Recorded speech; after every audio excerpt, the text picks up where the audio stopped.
Welcome, everyone. We are so honored and excited to be with you at Tasveer's Gala and 20th anniversary celebration. We have folks joining from all around the country and the world tonight, coming together to have some fun and make an actual impact. My name is Sonal Agarwal, and I will be your MC tonight.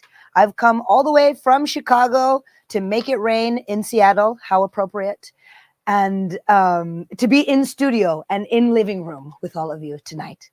Your generosity tonight will be incredibly important to helping Tasveer return to normalcy, reopen for in-person events, and simultaneously continue to grow our digital programs that reach all of you around the world.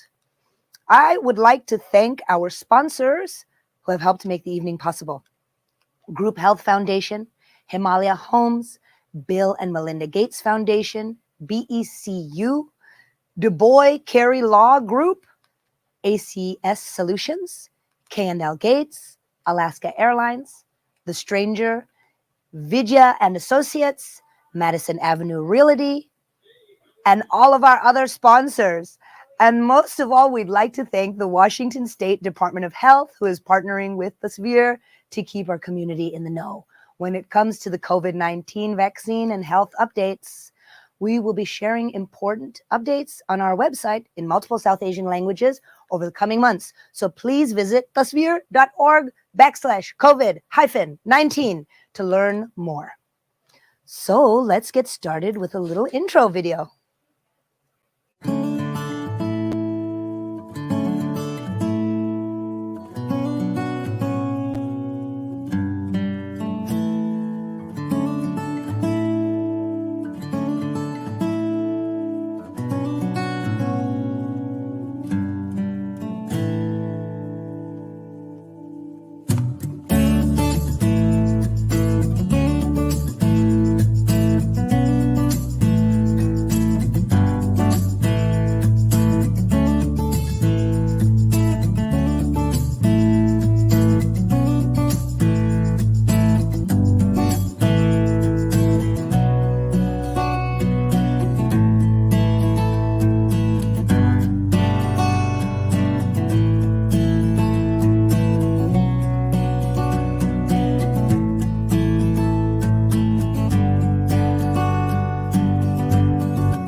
Welcome back.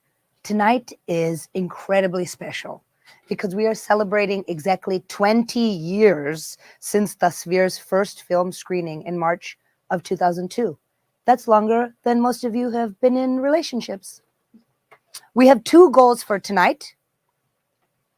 First, we want to honor the incredible work of Tasveer's founders, board, staff, and the hundreds of South Asian artists whose work has educated and inspired us all.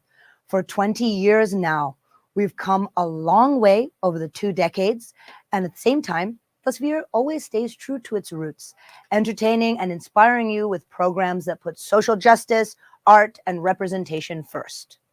Our second goal this evening is to raise funds, up to $150,000 tonight, that will support 8 or more unique Tasveer programs in 2022. All your favorites, plus some exciting new ones. Every dollar you give tonight will bring to life projects that use film, literature, comedy, storytelling, and education to highlight the nuances of identity.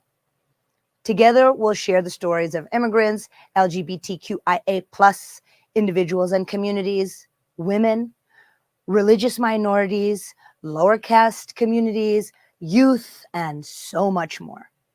Throughout the evening, we encourage you to give often and give generously. Every dollar will flow back into the arts and activist communities of South Asia's diaspora. Now, let's kick off the event by hearing a little bit about Tasveer's 20-year history and the people who have made 2 decades of amazing programs possible. And if you haven't yet, our treasure chest raffle will be closing at 6:10. There's some amazing prizes, so please grab your tickets in the link in the chat.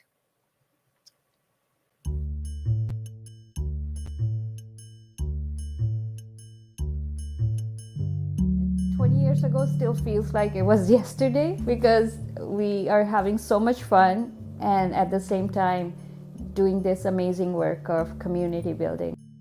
Rita and I had just met like the summer before September 11th. We were became best friends right away. We both were looking for a platform where we could bring films and create a dialogue. And since there wasn't a space like that already existing, we both said, why don't we create our own? I mean, we can have art and we could have, those great films, but it could stop right there. It could just be, oh, that was a good film. But what I wanted was a development of critical thought and critical ideas, and that we actually grow. It becomes like an educational. I learned a lot from Tasveer, watching movies, talking to people from different parts of the world. And one of the main things that happened was we were watching a movie, and it was about the war of 71 between India and Pakistan. The information about the genocide that happened in Bangladesh. My father was in the army, and we never heard that. It was very difficult to hear. It impacted my life because I also participated in Yoni Ki Baat 1 year, and I actually talked about the successes and challenges of being a new mother. And so it was really, like that whole creative process of being part of Yoni Ki Baat. And I was living and breathing Tasveer. Tasveer continues to evolve, continues to respond to the community's needs. I would not have even thought about, when I first started, oh, Tasveer on Netflix, Tasveer on, demand. And most recently with Open Mic, it would be amazing to have a Tasveer center, a place really where on a day-to-day basis people could come and connect. The arts is also important to survive because during pandemic, the things you consume was arts, the storytelling, the films, the poetry. So it was a way to give everyone hope and sustenance during the pandemic. Here we are 20 years later, and we know that we are still here. We're still making cultural shifts. We're still learning about one another. We're still providing space for arts and literature and cinema. So we're still here. It's been 20 years since Tasveer has been here. So, we need to cultivate our youth. We need a place for them to come and feel that they are welcome and they are safe and they can say whatever they want to say and not feel judged. And we didn't have that stuff growing up. And every time I go away from Tasveer, whenever I come back, I'm embraced by the community, and and it's like coming home. It really is truly coming home for me.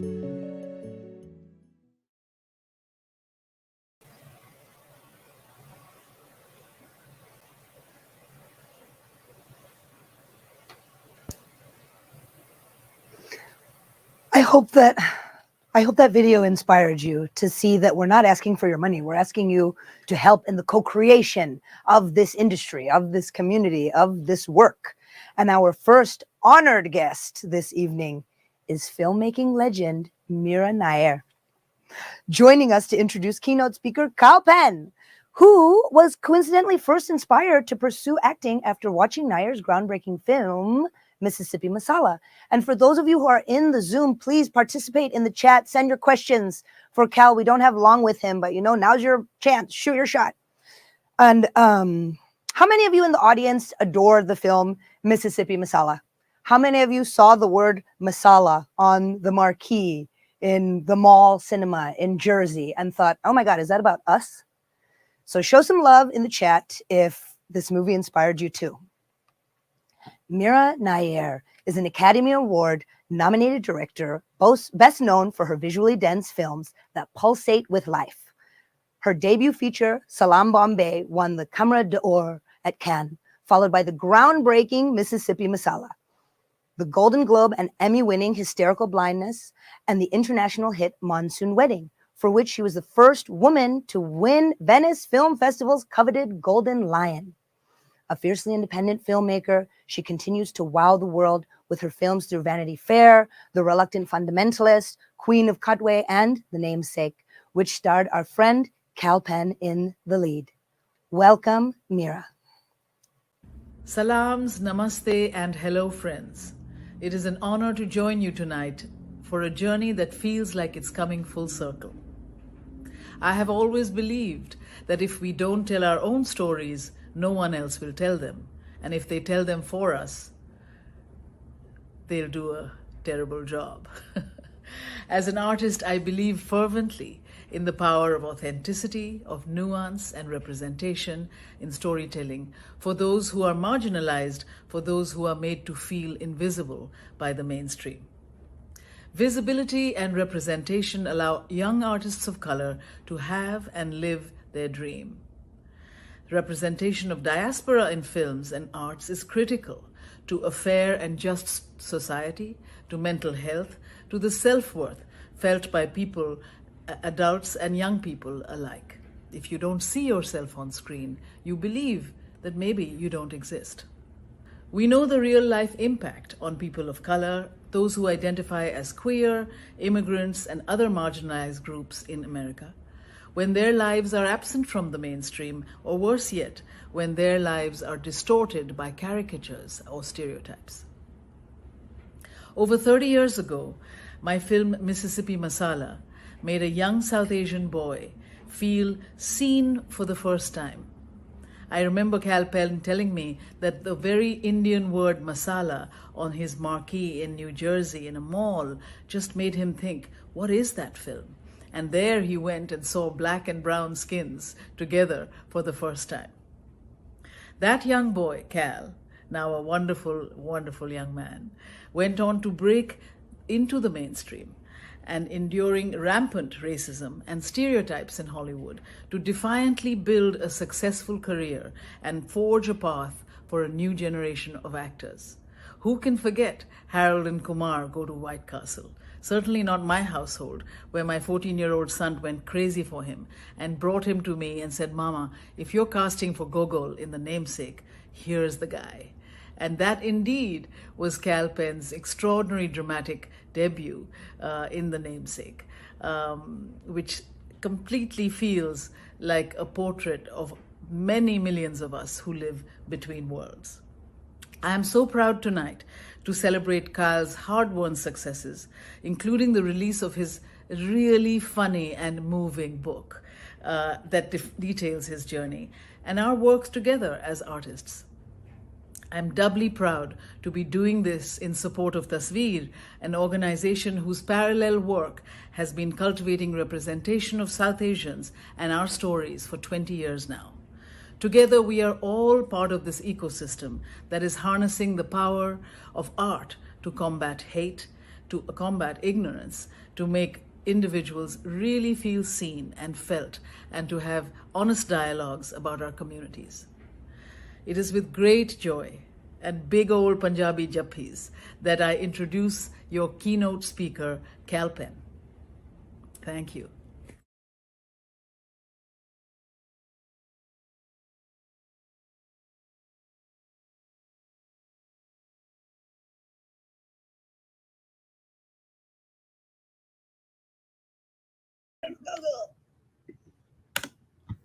Welcome, Kal.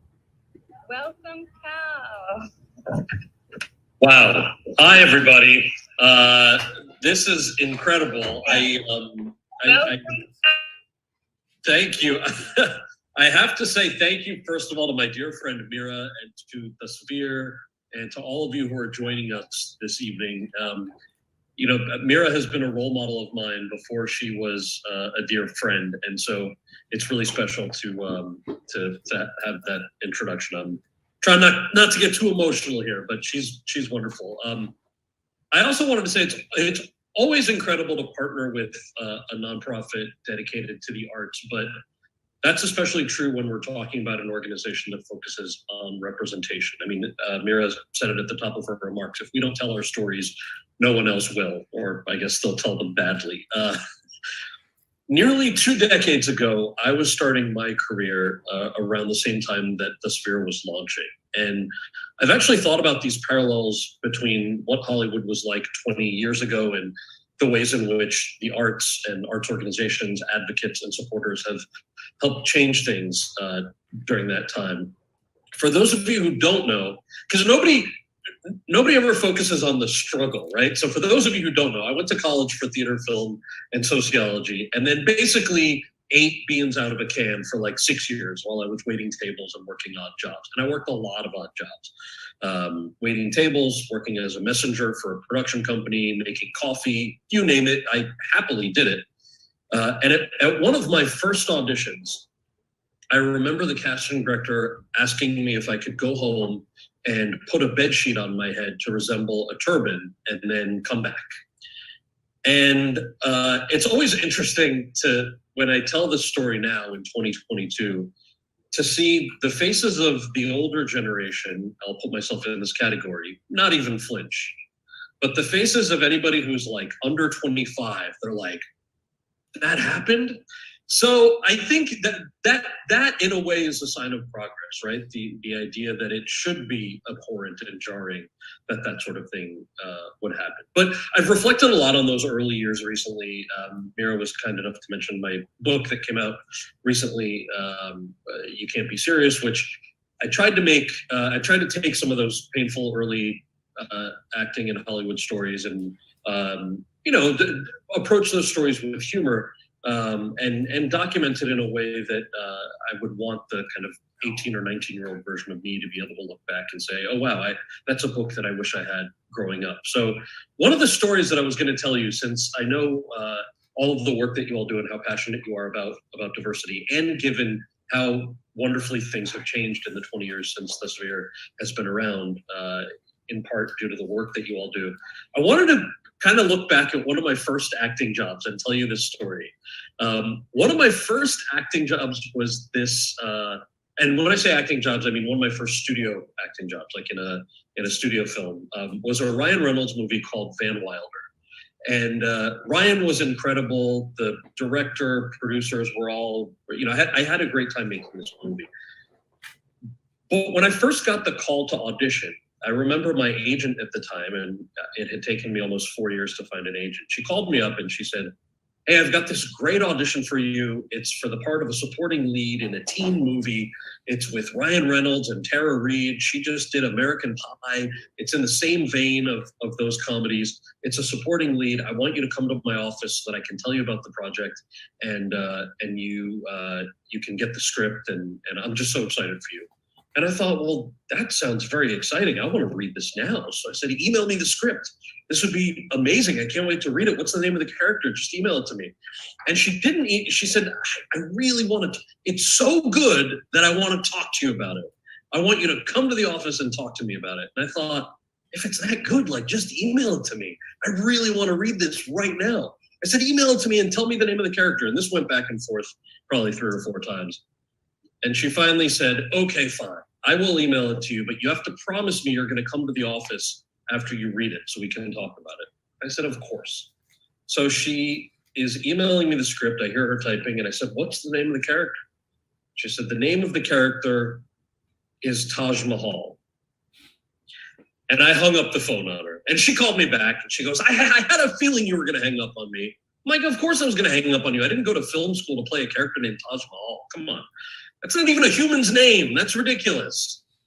And she then explained to me that, despite the name of the character and perhaps even the nature of the role, it was really hard for her to get somebody who looked like me into the room for movies and TV shows. And I needed credits on my resume.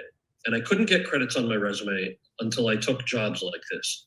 And I couldn't get jobs like this unless I had credits on my resume. And so it's what in the book, what I refer to as the brown catch-22, where there's really no way in to get those credits, but do you want to sacrifice something in order to get the credit with the hope that it would yield something else. And so the longer version of what happened after I had said yes is it's in the book, and I'm happy to talk about it during the Q&A also. But the reason that I wanted to open with that story is when Harold and Kumar Go to White Castle came around, which was, 4 years after Van Wilder. There too, there was no shortage of brown actors to play the role of Kumar, right? And I remember they auditioned people in New York, Chicago, and London, and LA, Sydney, all over the place. And I think that one of the reasons that I got that job, I'm proud of the audition that I gave, but there were so many talented actors vying for that role. I think that one of the only reasons that I made it to the final round is because I was one of the only brown actors who had a studio film credit on his resume because I had done Van Wilder. And so had I not done Van Wilder and had I said no to that part, I likely may not have had the chance to do Harold and Kumar Go to White Castle, which of course was the first time that you saw two Asian American men in a studio comedy. And based on Mira's intro, you already know the end of that story, which is one of the reasons that Mira was willing to audition me for The Namesake was because her 14-year-old son Zoran was a huge Harold and Kumar fan. And so basically, had I not done Van Wilder, I may not have had the chance to do The Namesake, which is the project of which, the film of which I'm the proudest and had the most incredible time working on. And one of the things that I will tell you in telling that story is it's wonderful that in 2022, most young actors will not have to make choices that are that dire or that are that polarized, right? There are plenty of other ways that young performers today, young writers, producers have been able to enter and shake up these spaces. And some of it is just because of digitization and technology.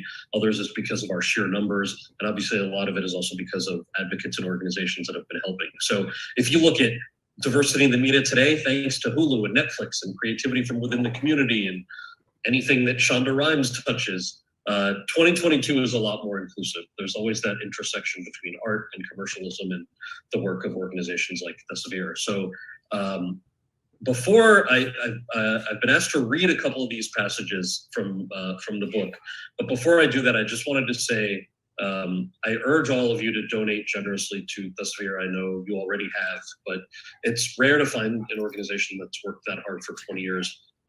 From the community, impacting the lives of South Asians throughout the U.S. Obviously, yes, I'm biased because as an artist, it's helped the arts community. But as Mira said in her intro, it affects folks' mental health and the opportunity to see ourselves and our stories heard on screen. So I know the goal tonight is $150,000. If each of us in this event can pitch in a little bit more, I know that we can make that goal a reality. So. Thank you. That's all I wanted to say in the intro. Wanted to keep it casual. I'm really looking forward to the Q&A. And Rita, I guess, should I read a few passages that we had talked about? Okay. So I'll give you since the book just came out, I know a lot of folks haven't read it. So I will give you the preface for these sections that I'm reading. They're all based on Mira, Nair, and Mississippi Masala. I just sort of had to bring it full circle. This is from one of the early chapters where I talk about the first time that I had seen or had heard of Mississippi Masala. February 1992. I can't remember exactly where we heard about Mira Nair's film Mississippi Masala. It must have been either word of mouth or the Indian community newspaper. As the director of an Oscar-nominated movie called Salam Bombay, Nair was someone who excited me. Her new feature was about the daughter of an Indian African motel owner who falls in love with an African-American carpet cleaner in Greenwood, Mississippi. I had to see it. There we were, mom, dad, me, my older cousin, Shummy, walking into this cold, dimly lit movie theater, unaware that my world would change forever. I was mesmerized from the start. Here were brown characters who looked like me, were played by brown actors in a film written by a brown woman and directed by another brown woman. In 1992, the only time brown people would appear in film or television was if they were A, actually white, in brown face, B, cartoon characters in brown voice, or C, doing something deeply stereotypical, or D, eating monkey brains, or E, some combination of those. Mississippi Masala sucked me into its beautifully crafted world immediately. Actor Sarita Chaudhary's character, Meena, had a family that was a lot like mine. Boisterous, yes, but also relatable and well fleshed out in real ways. The overdramatic uncle obsessed with his car, the complicated immigrant parents navigating complicated lives. Plus, Sarita's character falls in love and has sex with Denzel Washington. Sure, discovering my own sexuality was still a ways off. And sure, it was super uncomfortable to be a teenager watching a sex scene next to my then socially conservative parents. But you know what? I hadn't kissed anyone yet. And in my subconscious, it was reassuring to know that falling in love and having sex with someone like Denzel Washington might be a real possibility someday. None of Mira Nair's characters was one note. They were all wonderfully flawed. For an hour and 58 minutes, I was in the front seat of an emotional roller coaster. My parents seemed to enjoy the film too, and I walked out of the theater heart full. For all the spitting and hate that I got from kids in middle school while they quoted Apu from The Simpsons and Indiana Jones and Short Circuit, this was clearly the other side of cinema. This was an extension of the redemption I felt when I would do school plays. This was what images could make people feel on a larger scale if done smartly and deftly, creatively, inclusively, in a not lazy way. This was magic. If Mira Nair and Sarita Choudhury can do this, I said to myself, walking out of the theater that evening, maybe I can too. That day changed my life because it was the first time I watched something and saw myself depicted as a human being. Now, I'm going to jump ahead a tiny bit because the conclusion of that story is, okay.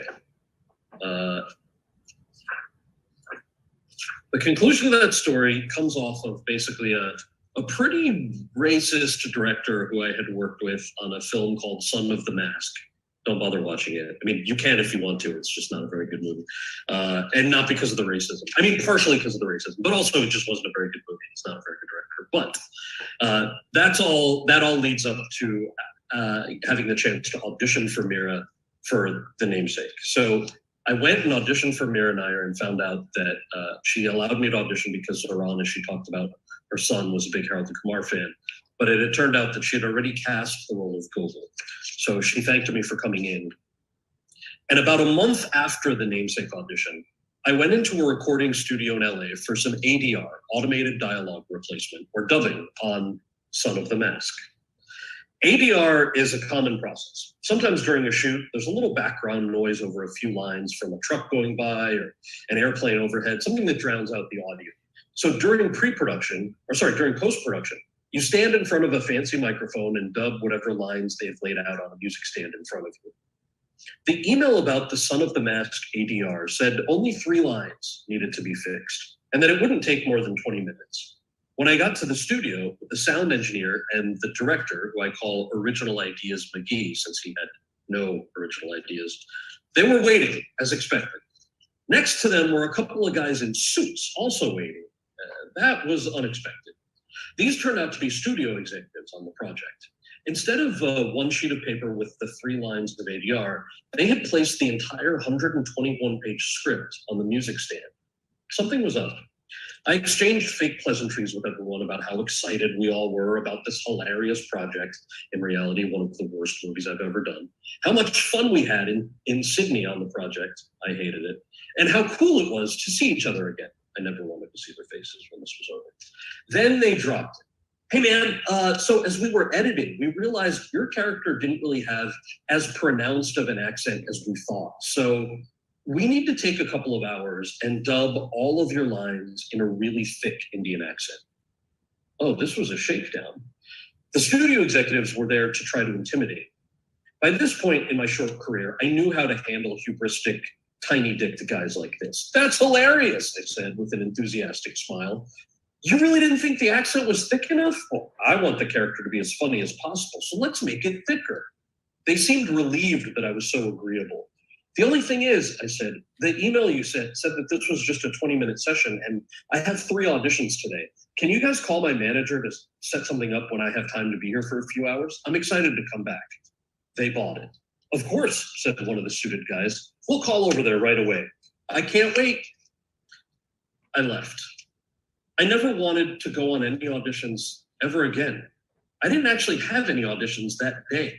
And I thought, if this was the shit that I have to deal with after doing Harold and Kumar Go to White Castle, then maybe this wasn't the industry for me. I got in the car. By that point, it was my mom's Chevy Cavalier. And I called my manager. I cursed and ranted the entire drive from the studio to his office, yelling about how I never wanted to work in this town ever again. This town filled with so many people who claim to be so politically progressive, when in reality, they're just racist assholes. Calm down, he said. You're coming to my office? I am. I need to discuss this face to face, I said, before continuing my profanity-laced rant about how I was going to leave entertainment forever. I am smart. I have other interests. I can do my own stunts. I can do anything else. Every grievance I had, on and on and on. I was losing it.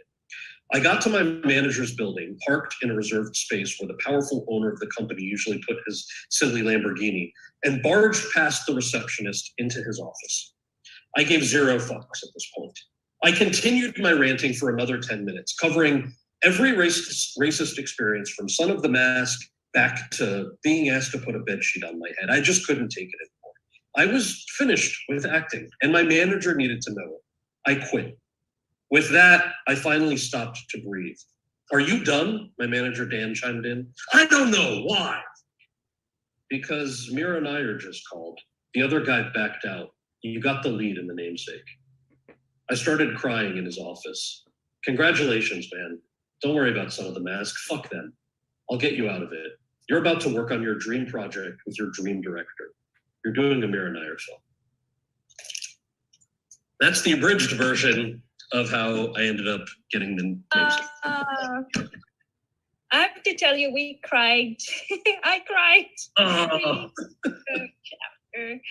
So, Sonal, take it away. Kal, I would be remiss if I don't tell you immediately. My mom has texted me 3 times today to remind me to tell you that she hates reading, and she has loved your book so much because she's reading it with her ears. And I was going to say it's an audiobook also. I narrated it myself. So for anyone who is, it's great for the car, but tell her thank you. Her whole book club is reading the book with their ears. And they are laughing out loud multiple times because you're such a fantastic orator, and we're all hoping for too. And I really appreciate the impressions, because I know that doing accents is very under fire, you know, and sure. Can you speak on that? Oh, yeah, sure. That's actually it's funny, that's one of the things that I spent some time talking about, because it's, for a lot of folks who are not in the community, you know, an accent alone doesn't make a stereotype. Plenty of people have accents, and that's great. People speak differently. The challenge that a lot of performers of color face is that oftentimes the accent is used to mask subpar writing. And so the notion that an accent alone, or a profession, you know, this is a similar conversation that we have even within the community. You know, how many times have you heard another brown person say, oh God, he had to play a cab driver? As if there's something inherently wrong about being a hardworking cab driver. I mean, come on. Of course not. We should revere folks who are working their butts off to put food on the table. I think what people really mean is, in a lot of those cases, it's an accent, it's a racial signifier, it's a job that ethnicity and race and experience are whittled down to. So you never get the full breadth of that character's experience. That character is always only one particular thing by virtue of that character's religion or ethnicity or all of those things. So it's a little bit complicated to explain to folks who don't necessarily live it.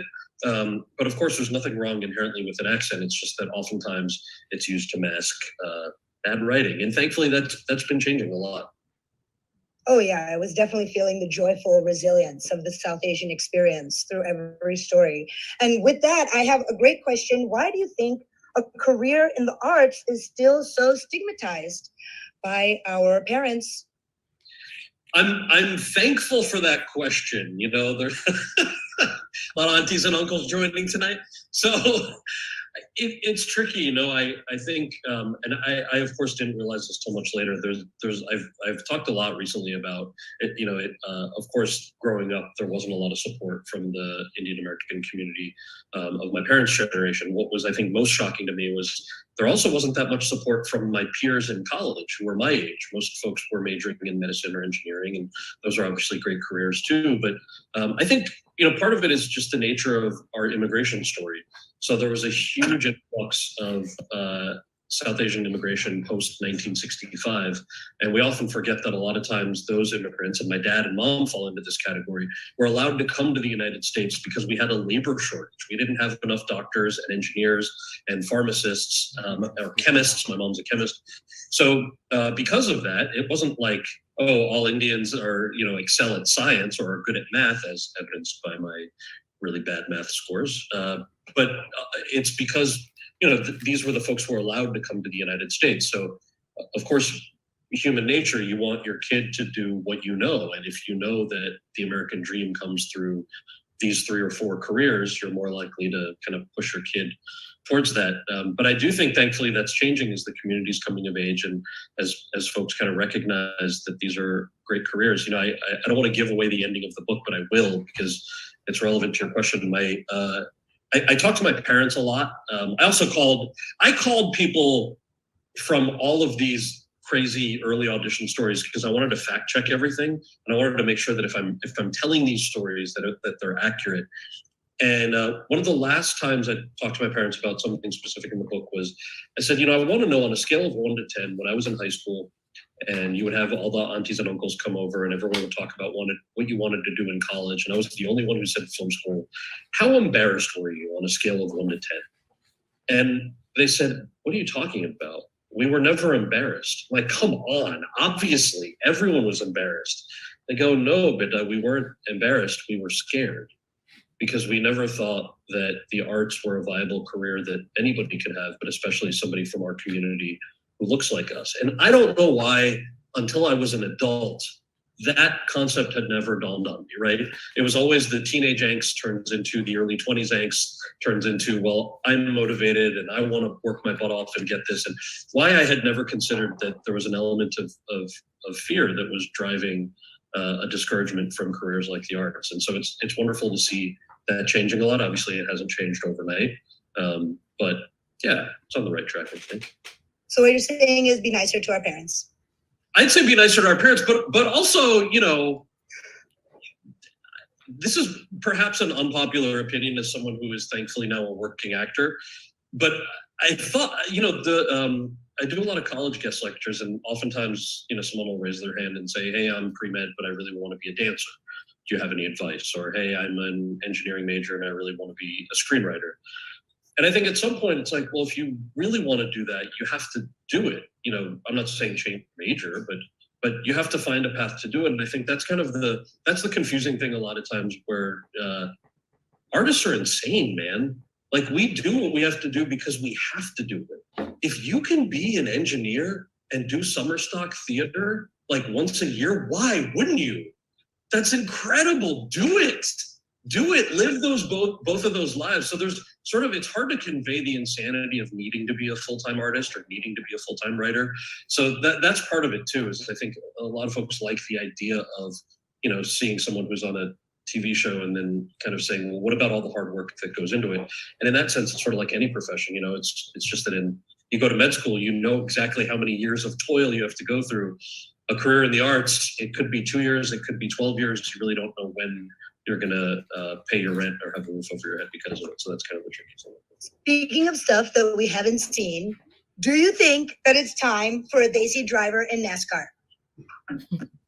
Yo, why not? Can we get some of these rickshaw drivers over here? They're doing it. It's super problematic. I was going to say, I think Vijay Malaya has an F1 team, but he's also that's the whole corruption thing. Never mind. Let's stick with NASCAR. Yes. And of course we have to, how do you persevere through the racism? Do you have any tips to navigate?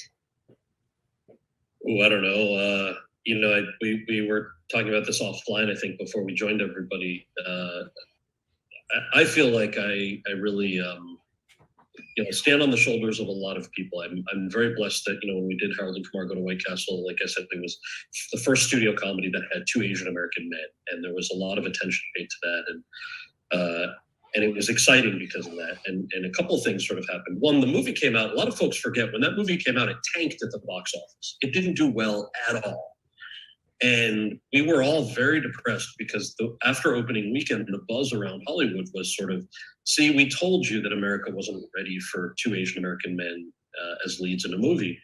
We didn't think that was real. We thought, of course, people would watch it if they liked funny movies, or they wouldn't if they didn't think it was particularly funny. We didn't think that people wouldn't see it because of the race or ethnicity of the characters. So 6 months later, when it came out on HBO and on DVD, and people went crazy and started buying it for their friends and having watch parties at their fraternity houses, and it wasn't just New York, Seattle, San Francisco, it was Alabama and Iowa and Arkansas, and just people wanted to watch a movie that they thought was funny. There was some redemption in that, because the redemption wasn't just, we feel good that people are watching our art.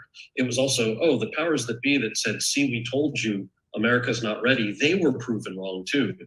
And so I think that I keep talking about Netflix and Hulu, and it's just when you have platforms that are subscription driven, that aren't based on this archaic ad revenue that, look, I've had great opportunities working on network television, but the ad model kind of always looks backwards on what's worked in the past, and streaming models have the opportunity to look towards the future. And so to me, that's really inspiring. And now it's a cult classic, which makes you a cult leader. That makes me old. That's awesome. You look fantastic. You look so good.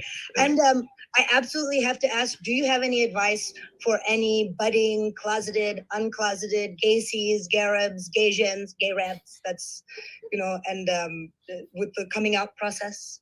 That's so funny. I have not heard half of those words. And now I'm gonna. Oh, you gotta come to Chicago. I gotta take you to some of these gaysy functions. That's awesome. I think everyone does things at their own speed, at their own time. I write about my, I wasn't one of those kids who was like 7 years old, super gay, and I know it. And so for me, it was a little bit later. But there's no clock on it, and I remember just being very. We're putting a chimney in front of the aunties at like 4 years old. Everyone's got their own path. Yeah. Everyone's got their own thing. Because it is so stereotyped. The idea of sexuality that must be imprinted from so early on. Sure. Yeah, I think that's that's not unlike conversations around gender, around concepts of masculinity within the community. There's not to put everything in one bucket, but I don't think that there are conversations that any of us are unfamiliar with growing up South Asian. And I think we have time for one more question. Just one more question, yeah. This one? Sure. Pick any. How did you get involved with your White House work? Oh, how much time do we have? It's still a long story. But you're a keynote speaker, so I think. Yeah, no, buy a book, buy the book. Donate, listen to the story. Click. I'm not saying I'm not going to tell you the story because I want you to buy the book. Come on. But what we're giving away for free. Everyone who joined here today, we are giving with a signature on it. Awesome. We received your. You got the book plates. Great. Yeah, book plates. Yeah. Don't worry, Ma. I'm sending you a copy as well. You're going to text me again. I'll give you the abridged version, knowing that you'll all get to read the full version. So I was working on House, the show House, in 2007, and my coworker Olivia Wilde, who's a wonderful actor and director, she had a +1 to a Barack Obama event, and I didn't think that I was going to go. I just sort of thought she invited me to go, and I said, well, I don't really follow politics. I have an interest in public service. And I think she said something like, well, it's an open bar. I was like, oh, sweet, I'm in. And so I went with her.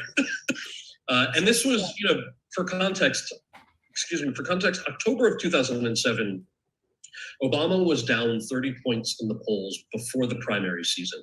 So everybody thought Hillary Clinton and John Edwards, one of the two of them are going to be the nominee from the Democratic Party.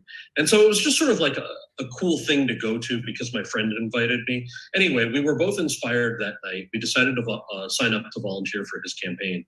And so because Iowa is the first state to vote in the primary process, Olivia, myself, and an actor named Megalini Chikanwake went to Des Moines, Iowa for what was supposed to be 3 days of campaigning. And when I got to Des Moines, I had never seen I'd never been in a political campaign, obviously, but I was very surprised by what I saw. I saw, an incredibly diverse team. Most people were in their 20s or 30s. They were working their hearts out nearly 24/7 for very little money because they believed in something.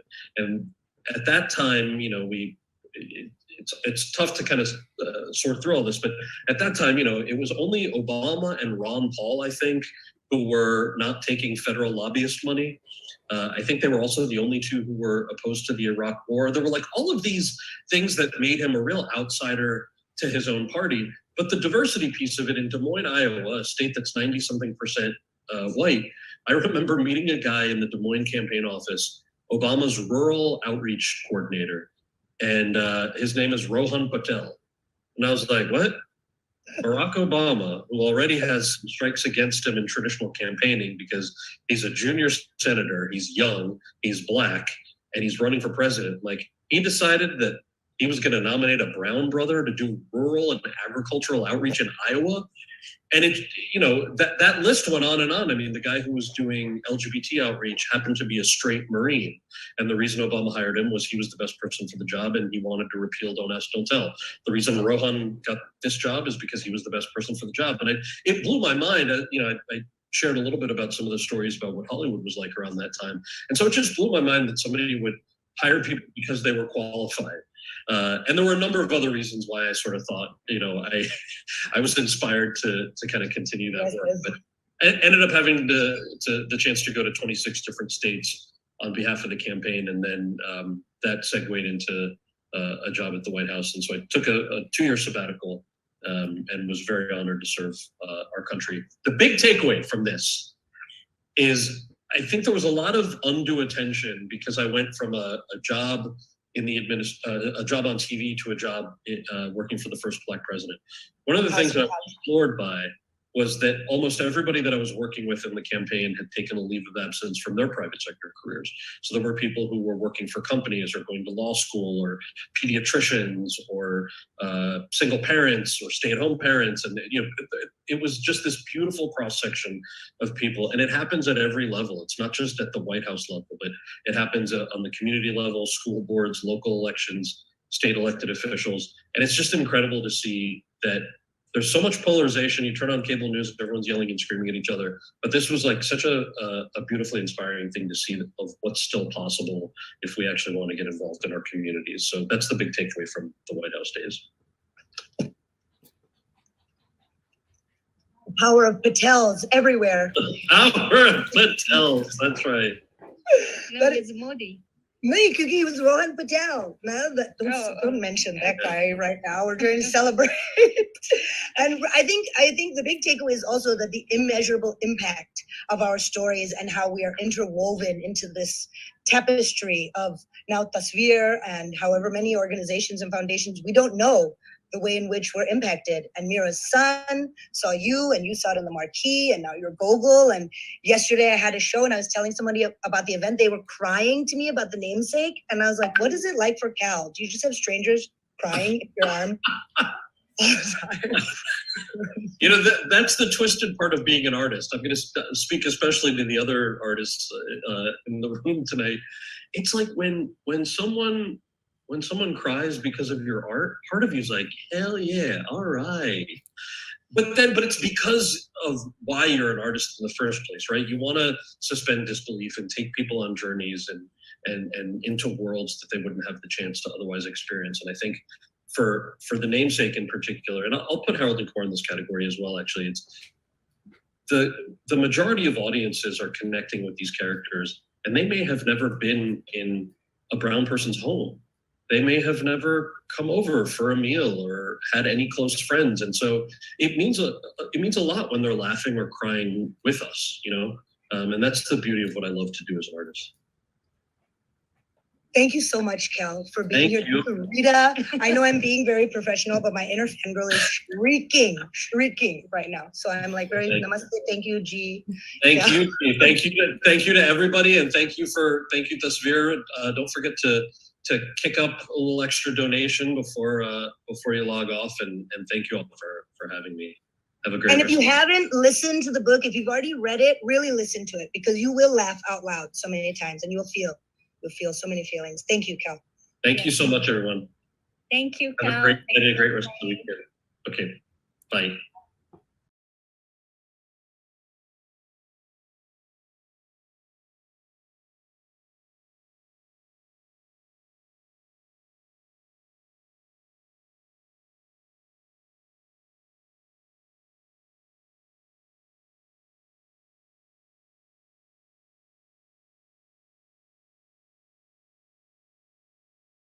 Can you put it up a little bit? Leave the Zoom link and join Katie.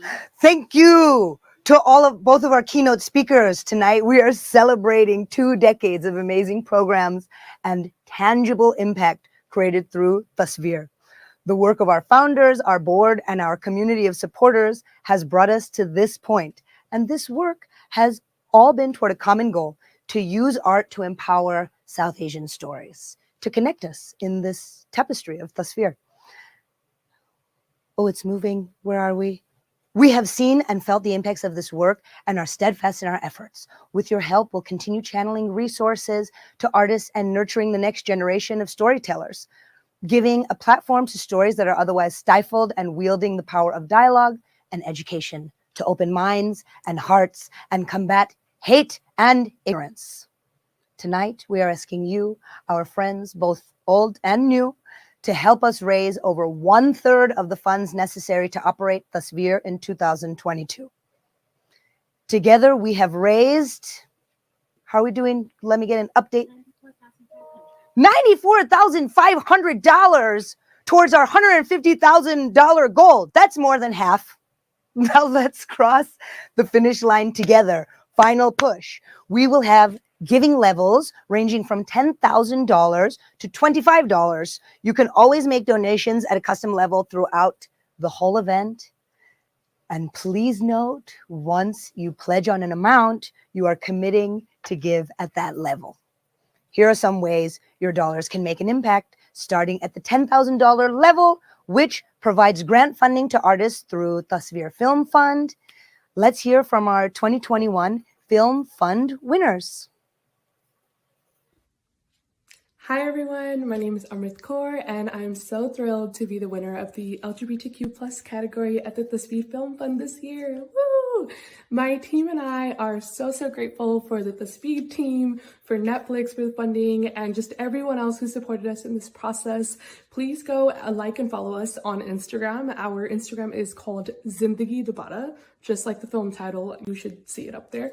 Please stay tuned and follow us and support Tasveer. You know, this is a monumental film festival for us South Asian folks, especially queer South Asian folks like myself. So without Tasveer here, without this film festival, we would not be making the strides that we are making here in the US. Yeah, thank you.